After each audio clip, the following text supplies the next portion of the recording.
नमस्कार, ये आकाशवाणी शिमला है। अब आप राजकुमारी चंदेल से प्रादेशिक समाचार सुनिए। आज के मुख्य समाचार।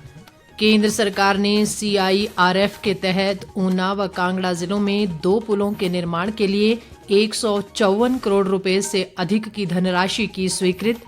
मुख्यमंत्री सुखविंदर सिंह सुक्खू ने कहा, औद्योगिक क्षेत्रों में आधारभूत ढांचे के सुदृढ़ीकरण पर विशेष बल दे रही है प्रदेश सरकार। उप मुख्यमंत्री मुकेश अग्निहोत्री ने लाहौल स्पीति जिले के केलंग में प्रदेश की पहली एंटी फ्रीजिंग पेयजल योजना का किया शिलान्यास। और अंतर्राष्ट्रीय क्रिकेट स्टेडियम धर्मशाला में कल बांग्लादेश और अफगानिस्तान के बीच होगा मुकाबला। अब समाचार विस्तार से। केंद्र सरकार ने केंद्रीय सड़क व अवसंरचना निधि के तहत प्रदेश के ऊना और कांगड़ा जिलों में 2 पुलों के निर्माण के लिए 154 करोड़ 25 लाख रुपए की राशि स्वीकृत की है। इसके तहत 50 करोड़ 60 लाख रुपए की लागत से स्वान नदी और पौंग बांध ब्यास नदी पर 103 करोड़ 65 लाख रुपए की लागत से पुलों का निर्माण किया जाएगा।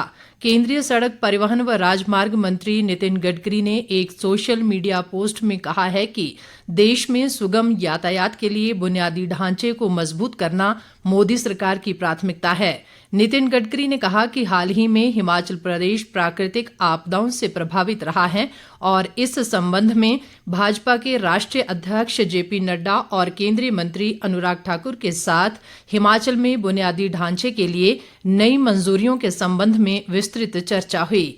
इस बीच केंद्रीय मंत्री अनुराग सिंह ठाकुर ने सेतु बंधन योजना के तहत ऊना जिला के हरोली और कांगड़ा जिले के फतेहपुर विधानसभा क्षेत्र के लिए 154 करोड़ रुपए से अधिक की योजनाओं की स्वीकृति प्रदान करने के लिए प्रधानमंत्री नरेंद्र मोदी और केंद्रीय मंत्री नितिन गडकरी का आभार जताया है। एक सोशल मीडिया पोस्ट में उन्होंने कहा कि इस मंजूरी के तहत पंडोगा से त्यूडी के लिए स्वान नदी और पौंग डैम जसूर से फतेहपुर के लिए ब्यास नदी पर 2 पुलों का निर्माण होगा, जिससे आवागमन सुगम होगा और रोजगार, व्यापार व पर्यटन को भी बढ़ावा मिलेगा। उप मुख्यमंत्री मुकेश अग्निहोत्री ने भी इन पुलों के निर्माण के लिए CIRF के तहत धनराशि जारी करने पर केंद्रीय मंत्री नितिन गडकरी का आभार व्यक्त किया है। अग्निहोत्री ने फतेहपुर व हरोली सहित सभी प्रदेशवासियों को 2 बड़े पुलों के स्वीकृत होने पर बधाई दी है। मुख्यमंत्री सुखविंदर सिंह सुक्खू ने कहा है कि राज्य सरकार प्रदेश में निवेश आकर्षित करने और उद्यमियों को सुविधाएं प्रदान करने के लिए गंभीरता से कार्य कर रही है। मुख्यमंत्री शिमला में उनसे मिलने आए बद्दी बरोटीवाला नालागढ़ इंडस्ट्रीज एसोसिएशन के एक प्रतिनिधिमंडल को संबोधित कर रहे थे। उन्होंने कहा कि राज्य में स्थित औद्योगिक क्षेत्रों में आधारभूत संरचना के सुदृढ़ीकरण पर विशेष ध्यान केंद्रित किया जा रहा है। विशेष तौर पर बद्दी क्षेत्र में रेलवे संपर्क सुविधा के साथ ही सड़कों के उन्नयन पर बल दिया जा रहा है।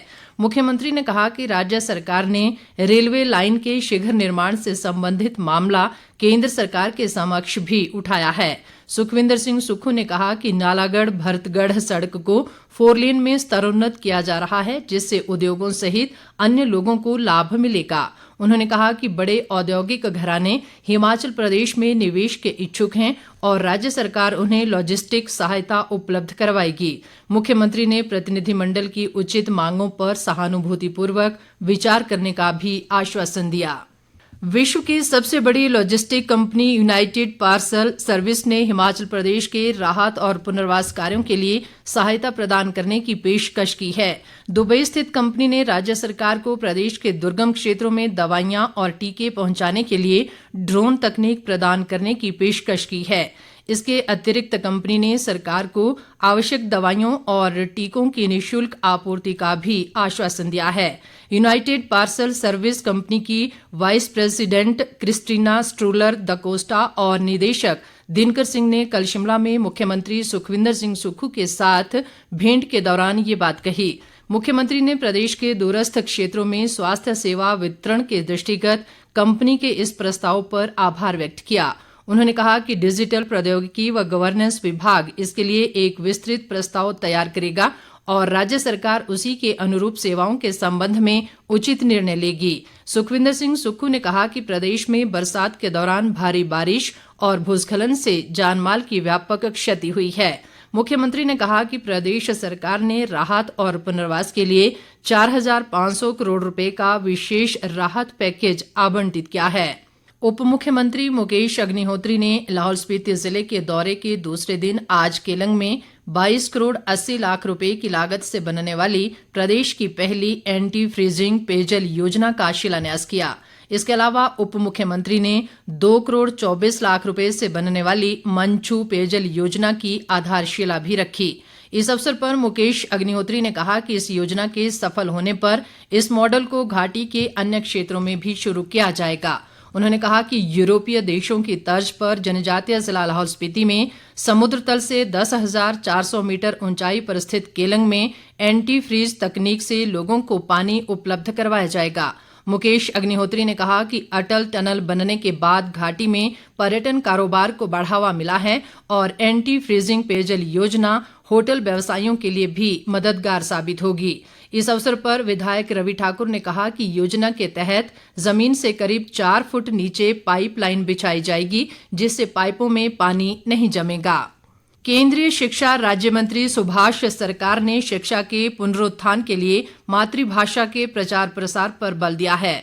वे आज भारतीय उच्च अध्ययन संस्थान शिमला में भारतीय भाषाओं के अंतर संबंध विषय पर आयोजित 3 दिवसीय संगोष्ठी के शुभारंभ अवसर पर बतौर मुख्य अतिथि बोल रहे थे। सुभाष सरकार ने कहा कि भारत बहुभाषी राष्ट्र है और राष्ट्रीय शिक्षा नीति 2020 में भारतीय भाषाओं विशेषकर मातृभाषा को शिक्षण प्रशिक्षण का माध्यम बनाने पर ध्यान केंद्रित किया गया है। उन्होंने कहा कि केंद्र सरकार भारतीय भाषाओं को महत्व देने का प्रयास कर रही है ताकि देश में राष्ट्रीयता व समरूपता की भावना बढ़ सके। सुभाष सरकार ने कहा कि अंतर्राष्ट्रीय स्तर पर भी अन्य देशों की भाषाओं के साथ समरूपता बढ़ाने के प्रयास किए जाने चाहिए ताकि वसुधैव कुटुंबकम की भावना को सार्थक किया जा सके। उन्होंने भारतीय उच्च अध्ययन संस्थान द्वारा एक भारत श्रेष्ठ भारत के तहत किए जा रहे प्रयासों की सराहना भी की। इस बीच केंद्रीय शिक्षा राज्य मंत्री सुभाष सरकार ने आज राजभवन में राज्यपाल शिव प्रताप शुक्ल से भेंट की। ये एक शिष्टाचार भेंट थी। कृषि व पशुपालन मंत्री चंद्र कुमार ने आज कुल्लू जिले के बजौरा स्थित कृषि विज्ञान केंद्र कटराई में किसान प्रशिक्षण केंद्र के लिए चयनित भूमि और आलू ग्राउंड मनाली का निरीक्षण किया। इस अवसर पर उन्होंने कृषि विभाग के अधिकारियों को कटराई में किसान प्रशिक्षण केंद्र के निर्माण का आकलन तैयार कर निदेशालय को भेजने के निर्देश दिए ताकि जिले के किसानों व बागवानों को कृषि की नई तकनीकों के बारे में सुविधा उपलब्ध हो सके। चंद्र कुमार ने बजौरा स्थित कृषि विज्ञान केंद्र को बाढ़ से हुए नुकसान का जायजा लिया और कहा कि ब्यास नदी में आई बाढ़ से बजौरा स्थित कृषि विज्ञान केंद्र को भारी नुकसान उठाना पड़ा है। उन्होंने कहा कि बाढ़ के कारण बजौरा में नर्सरियां पूरी तरह से नष्ट हो गईं। बाद में कृषि मंत्री ने आलू ग्राउंड मनाली स्थित सब्जी मंडी को बाढ़ से हुए नुकसान का जायजा भी लिया। उन्होंने मनाली में कृषि विभाग व पशुपालन विभाग कुल्लू के अधिकारियों के साथ बैठक की। उन्होंने अधिकारियों को प्रदेश सरकार द्वारा किसानों व पशुपालकों के कल्याण के लिए आरंभ की योजनाओं का लाभ हर पात्र व्यक्ति तक पहुंचाने के निर्देश दिए। चंद्र कुमार ने जैविक खेती को बढ़ावा देने के लिए किसानों को प्रेरित करने के निर्देश भी दिए।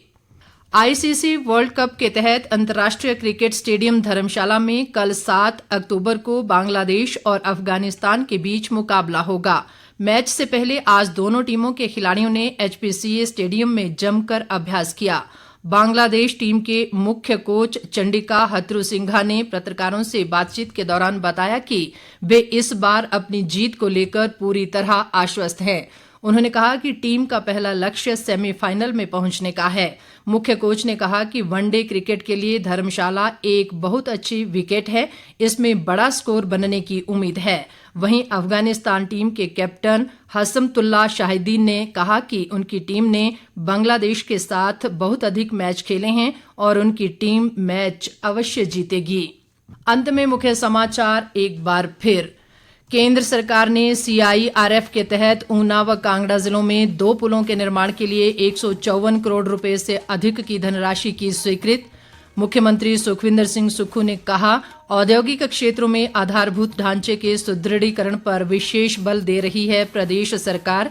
उप मुख्यमंत्री मुकेश अग्निहोत्री ने लाहौल स्पीति जिले के केलंग में प्रदेश की पहली एंटी फ्रीजिंग पेयजल योजना का किया शिलान्यास।